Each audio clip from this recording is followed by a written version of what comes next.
Hey everybody, welcome back to the channel. Today I'm going to check out this popular new release battery from WattCycle. It is their 314 amp hour mini battery with smart Bluetooth. As the company says, it is small on size, big on power. So today I'm going to find out if this battery has good build quality and good performance. So if you're looking for the full test teardown interview on this new WattCycle, you found the right video. Let's get right into it.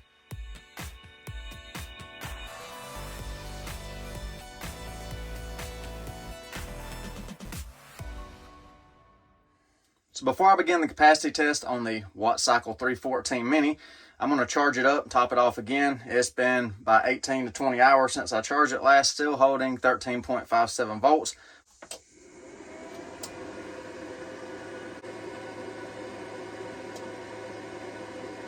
All right, you can see the charger stopped around 14 volts.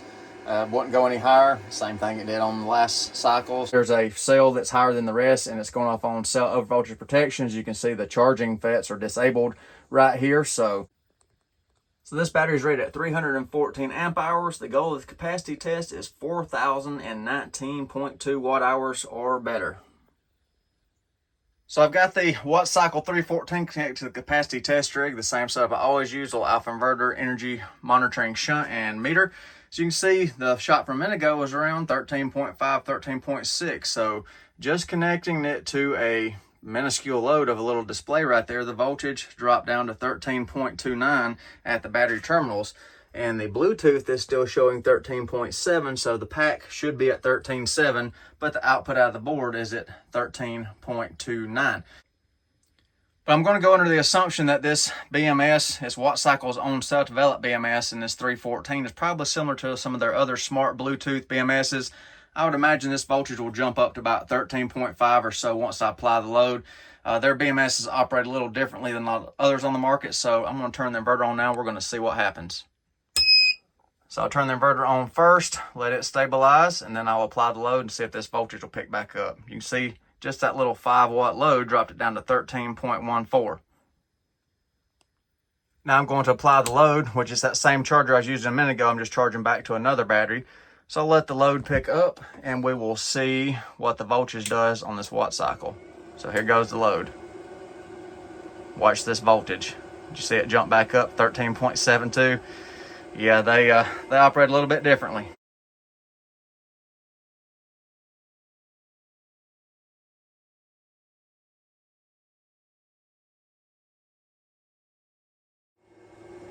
So this will be the load for the duration of the capacity test, around 52 amps, 693, 94 watts pulling out of the WattCycle. So let's see how long it says we have. So roughly 6.2 hours. You can see the voltage on the actual battery pack now is 13.5 volts right there, and then standalone meter 13.4, and it's flopping up and down, changing, so it is what it is.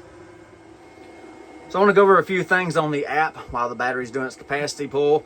So basic little app, it's WattCycle's own app. You got charge and discharge FET switches right here where you can start and stop the operation of the battery from the app. Got a little warning icon here, but nothing on it. It's not showing anything, and you can change the name of the battery, shows your temperature right here, voltages, current, wattage from the battery. And then go to the About page and shows you just some basic stuff, operating manual, a phone number to contact WattCycle, things like that, privacy agreements. And one thing I do like about this app, WattCycle surprisingly will let you go through and you can edit your voltage settings, your current settings, and things like that. A lot of manufacturer developed apps won't let you make any edits or modifications to their battery program, but this one will. So like if I wanted to change my max charge voltage, I could go to 14.4 and I could set that, and then see it changes my charge voltage to 14.4 instead of 14.6. I mean, you can change your current, your temperatures. That's about the gist of the app right there. That's all it's got. I want to make a quick correction regarding the WattCycle app. It does have the ability to display individual cell voltages, even though I could not get that to work, and it works sporadically. I had to close this app out several times and finally got the individual cell voltages. It's under this right here, the voltage button. You can push that and then it brings up your individual cell statuses. And then sometimes when I refresh the app, bring it back up, it doesn't work. Then I'll pull the app up again, it'll work again. So just making a clarification. So just crossed the estimated halfway mark on the WattCycle capacity test. So 3 more hours to go. Just met the rated capacity on the WattCycle 314. So I'll show you the Bluetooth readings too. So it says it has 2% left. So I will keep discharging the battery and see how much of a bonus we get. Finish this thing out. The voltage is crashing off on the WattCycle quickly. Well, I just barely missed it. So we got the BMS on that. 10.5 volts. So that's what the BMS shuts off at on the WattCycle. So the final tally ended up at 4,233 watt hours on the WattCycle, just a touch under 331 amp hours. So we ended up with 4,233 watt hours divided by a nominal 12.8 volts. What does that net us? 330.70 amp hours. Not bad at all. So how much extra does that give us? So we ended up with 4233 divided by the nominal 4019. Of course, there's a decimal point that I'm not including, but this gives us a rough idea. Roughly 5% over rated capacity. So if you decided to pick up one of these WattCycle 314s, what comes with the battery? Well, you get 2 sets of terminal bolts, shorts, mediums. You get protective caps, and they give you their multi-model user manual. And of course, with the battery being a smart edition, you get the Bluetooth app for free. Just download it from your app store, pick the address of your battery, then you can log in and check your battery's operating status and parameters. So there are your case dimensions right there provided by the manufacturer. That's a lot better than my tape measure, and it is very accurate. And the weight on the battery is right around 60 pounds, and I'll consider that an accurate statement as well due to the shipping info on my FedEx carton that the battery came in with the cardboard and the foam, right around 61 pounds ship weight. So being 59.5 on the battery, that's pretty close. And this is a list of specifications provided by WattCycle regarding their batteries. Pause this screen and read further if you need to. And interesting information about the cell balancing on the BMS in this battery. They won't start balancing until 14.1 volts. That is roughly 3.525 volts per cell. Many other BMSs start balancing at 3.30 volts per cell. So interesting. And scan the QR code to register for your 5-year warranty. And here's the list of exceptions to the warranty. So pause this if you need to read over it further. Interesting right here. Give you an overview of the outside of the battery before I proceed to the teardown portion of today's video. So you can see, very nice graphics kit, very visually appealing, at least in my opinion. We have the rope carry handles on the side, so you can pick up this 60-pound chunk. We roll it around to the other side right here. We have our capacity and data stamps right here. I will zoom in on that for you so you can see how it's listed. So it gives you your production date, which is 5/1/25, your capacity, voltages, things like that. There's your MAC ID address for the Bluetooth, so you can identify the BMS address in this battery to connect to it. Then looking on the back or the front, whichever direction or orientation you're going to have it facing, we have 4019 watt hours stamped on there. There's our QR code again for the warranty, same as in the manual, contact information. So just showing you everything on this case. So now time for the teardown portion of today's video. Let me crack the lid on this 314 and we'll see how it's built. So I got the cover most of the way off. I always like to save the last little bit of glue so I can look at it at the same time together. Let me get the cover off. I already see some interesting things going on here. So the first thing that's striking me different right off the bat on this battery versus some other ones, it appears they're using flat braided copper wire, flat braid cable right there. It feels like flat braid. I'll have to remove the lid and look a little bit closer at that because I'm really limited. So let me take the cables loose and we'll look a little closer. So with the cover off the battery, I'll show you this flat braid a little bit better. It is copper flat braid. You can see the copper right there in the end terminal, the terminations, and it is tin coated. So check out the braid right there. And their insulator material, I don't know if that's just heat shrink or what it is. That appears pretty robust and fairly thick. And the flat braid is roughly 1 inch in width, probably a 25 millimeter. Single hole connection for the positive, dual hole terminal for the negatives. And this is the positive terminal right here, total pack positive. Look at the indentation right there beside the positive sensing lead, and look at the scuff mark right there. This was smashed down right there, pushing down on this aluminum weld-on terminal. So maybe they need to make a notch right here, either shift this positive over a little bit to keep that from happening. It is a 12 volt, 180 amp hour case format, but they shoved a lot more than that in there. They also used a solid bus bar for their total negative connection right here to the board. That's interesting as well. I've not seen that on any of these 12 volt class batteries either. You can see WattCycle's metal compression structure. You know, they're pretty well known for using these metal cases to keep the cells in compression. I tried to pull it out of the case. There's some kind of sealant or something in the bottom. I can't get it to pop out. And there is the WattCycle self-developed BMS right there. You know, they started making their own boards for all these batteries, 200 amp rated, for the 12 volt 314 mini Bluetooth edition right there. Looks like we're going to have 2 NTC sensors pinned out on the board right there. There's our sensing lead connection, and this is going over here to the Bluetooth module, the little antenna way over here. So I'll get you a closer look at the cells in just a moment. I've got to partially disassemble this pack to get down in there. I wanted to show you the cell connectors. They have plastic insulator material on top of the cell connectors. We have an expansion hump there. Decent looking laser welds. They've kind of shortchanged the cell connector on this terminal right here on this cell. I'll flip it around and see if they did the same thing on the other side right here, see if everything's in good alignment. So let me get that off. No, that one right there is shortened a little bit too, so not making full contact with the terminal of that cell right there. And let's see, a little better on this one, a little more even, but you know, they got this one completely covered, missing some of that one and missing some of that one right there. And they use silicone as their form of thread sealer or thread locker to keep anything from loosening up. I really would like to see some real thread locker in a battery that's this large and can carry this much current. They did provide me an easy way to remove these 2 Phillips head screws to remove part of the cell support structure. That's nice. So I got the connection leads taken loose, the little hold down screws taken loose off this board. So do this very carefully. So there's a sensor right there, and there's a sensor right there. This one's coming loose already, so it wasn't glued down too good. Taped and glued right there. Here's the other one. And those cell vents look familiar, and those markings on those cells look familiar. I'll tell you one thing right off the bat, those are not 314 amp hour cells. Looking at the QR codes right here, these are not EVE 314s, which is what one would assume a 314 amp hour rated battery would have in them. Those are like repped cells, so China REPT brand.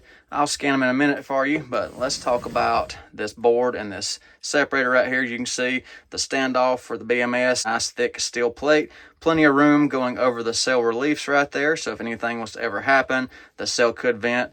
Decent thick heat sink on the WattCycle branded BMS or their self-developed BMS. Looks pretty decent, a little bit smaller than JBD's. So this board is actually using 3 sensors. We got the 2 remotes right there, and there's a third NTC sensor glued down right in there to monitor the temperature of the board instead of a chip-on board sensor like some of the other mainstream brand boards are using, which, I mean, that's fine. That's just a different way of doing it. And they didn't remove the manufacturing film off the bottom of this aluminum for the base of the BMS right there. Literally half a second to remove that before bolting it down. Maybe a little bit more than half a second. Probably not a big deal, but I feel better about it anyhow.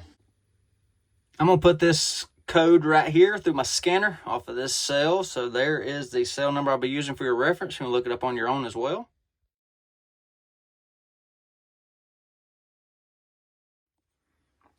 So it's a repped REPT 320 cell according to the QR scanner, which makes sense. Those are familiar looking cells to me. September 2024 production date, September 2024 production date, October 2024 production date, October 2024 production dates. And making note of everything I'm seeing, as always, we've got a glob of welding slag. Yes, welding slag. It was melted into the top of the cell right there. So, you know, just making notes. May come out of that right there. Bright, shiny aluminum on the cell itself. nice clean wrapping. But you can have bright, shiny cells, new production cells that are B grade. I have no way of telling if these cells are A grade, B grade, or whether they're high-speed EV cells or just low-speed EV cells or just ESS cells, whichever grading scale you want to go by. So I'm going to reassemble now, and then we'll check the safety functions on this BMS, high and low temp, all that good stuff. App pulled up right here, got the power supply right here. Here's the temperature off the sensors right here. I don't know which one. It doesn't break it down. I don't know if it's the highest sensor. You can see the current going in and all this. I'm going to apply heat to one of the NTC sensors. And if high temp charge protection is there, you'll see the current drop out to here. And we should get some kind of alert or alarm on the app. So I will pick this sensor right here, just random one. And let's see what we got. All right. It stopped charging. It didn't change the display right here, so I guess this is on the board itself right here, but we did get a warning. Can you click the warning? See anything? Yes, charge over temp protection right there. So hey, it works. That's good. Cool the sensor back down and we should go back to charging. All right, and we're back to charging once the sensor cooled down. Great. Temperature you're seeing right here is the BMS temperature. I hit it with a little bit of heat a second ago just to verify that. I'll do it again on camera for you so you can check this out. So when you're using the Bluetooth app, just be aware. I'm going to apply heat right there to where that sensor was on the BMS and watch it climb right here. So that is indicating the temperature on the sensor on the board I showed you, 100% certain. Now I'll check for low temperature charger protection. The same principle applies as high temp, so I'll just pick one of the random sensors right here, tuck it down in my ice pack right there, wrap it up good, make sure it's all the way buried, and see what we got.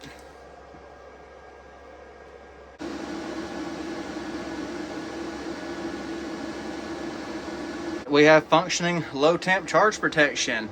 That's always good to see. Charging under temperature alarm. Charging under temperature protection. Nice. So I warm the sensor back up, make sure that charging reinitiates. And there we go, back to charging. Nice. So I'm going to share my final thoughts on the WattCycle 314 Mini. I would say my biggest disappointment in this battery is it being labeled as a 314, and one would assume that it would be using EVE MB31s, which is a 314 amp hour rated cell. Seeing the ripped REPT cells in there, a little bit of a disappointment. They're okay. So more of their maybe mislabeling. I think they had that issue before on the 300s that were actually 280s or something like that. I can't remember the whole story, but if you're going to use 320 amp hour cells, why not call it a 320 amp hour battery? These batteries, when they first came out, their initial release, they were using EVE MB31 cells. EVE has had a massive price increase in the last few months, so maybe that's why WattCycle went to the cheaper ripped cells. I don't know. And don't get me wrong, it is not a bad battery by any stretch of the imagination, just some overall sloppiness and things like that, but I've seen worse in other batteries. But the thing with this battery, with this WattCycle 314, is carrying a premium price point, $120 to $160 more than other brands of batteries that are offering similar features and include a name brand JBD BMS instead of that BMS right there. I'm not a big fan of WattCycle BMSs. And I really don't like the old switcheroo game where you advertise as one thing and have something different in there and change out the cells middle of the production and don't tell anybody. But if you are interested in purchasing this battery or doing a price check or anything like that, I will provide a convenient link in the video description down below so you can easily find this WattCycle 314 Mini. So please let me know what you think about this WattCycle battery. Let me know in the comment section down below. And while you're there, do you own any WattCycle products? Please share your user experience and feedback regarding this brand if you happen to own any of them. I always appreciate hearing and seeing your comments on the different brands of batteries. Hope you all enjoyed the video today. Thank you for watching. Y'all take care. Be safe. I will see you on the next one. Special thanks to WattCycle for providing this battery sample for today's video so I could test and demonstrate your battery's capabilities. I hope you saw what I saw. Y'all may need to look at a couple of things a little closer.